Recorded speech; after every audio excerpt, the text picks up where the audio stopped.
let's talk about Anakin Skywalker's lightsaber rage at the Tusken Raider camp in Star Wars Episode 2, Attack of the Clones. So, this entire sequence in the movie is a pretty big turning point for Anakin.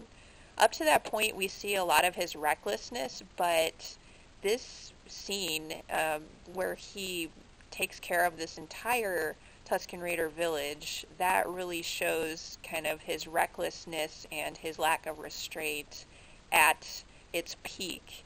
And we see his power, but we also see kind of the destruction that he can cause when he doesn't restrain himself. So it's a pretty big scene for that reason. But backing up a little bit, so the reason why he goes to Tatooine, it seems like, he has good intentions at first. He feels through the Force that his mom's in trouble and he wants to save her. That seems very admirable, right? But when he finds her, and she ends up dying in his arms, even though she says, "Oh, my grown-up son, now my life is complete." So Shmi finds that to be like a very positive experience. Okay, I get to see my son one last time, and that's enough for me, and she ends up passing.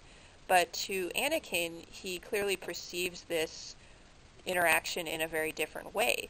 He sees it more as, hey, the Tusken Raiders, they took my mom away from me, which is a little ironic because, well, the Jedi Council really took Anakin away from his mom. Presumably they were never going to see each other again anyway, so if she had just died of old age, Anakin probably would have just sensed that and been like, oh, I guess my mom passed away. So it's just because of the circumstances that he senses that his mom was kidnapped and kind of, harmed by the Tusken Raiders.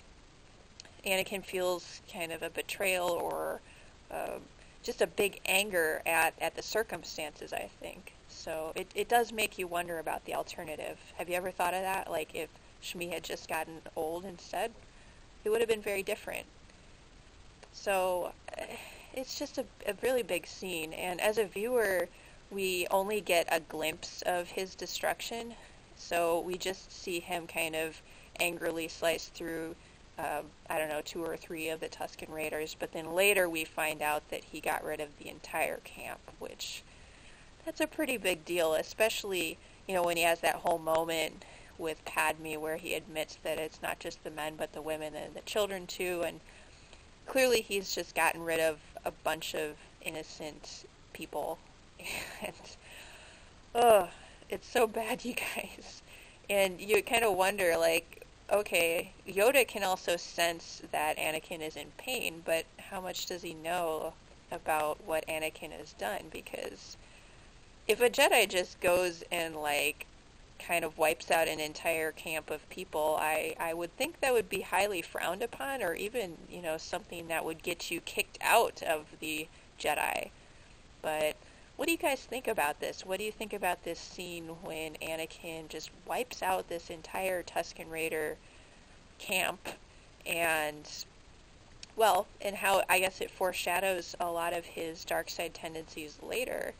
And if you even think about it, so he has that line, not just the men, but the women and children too.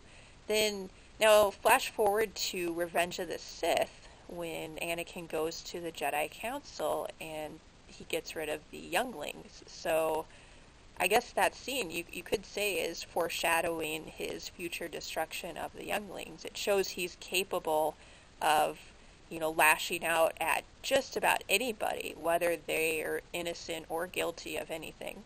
So, anyway, it's just kind of an important scene, and I'd love to get your guys' thoughts on it as well.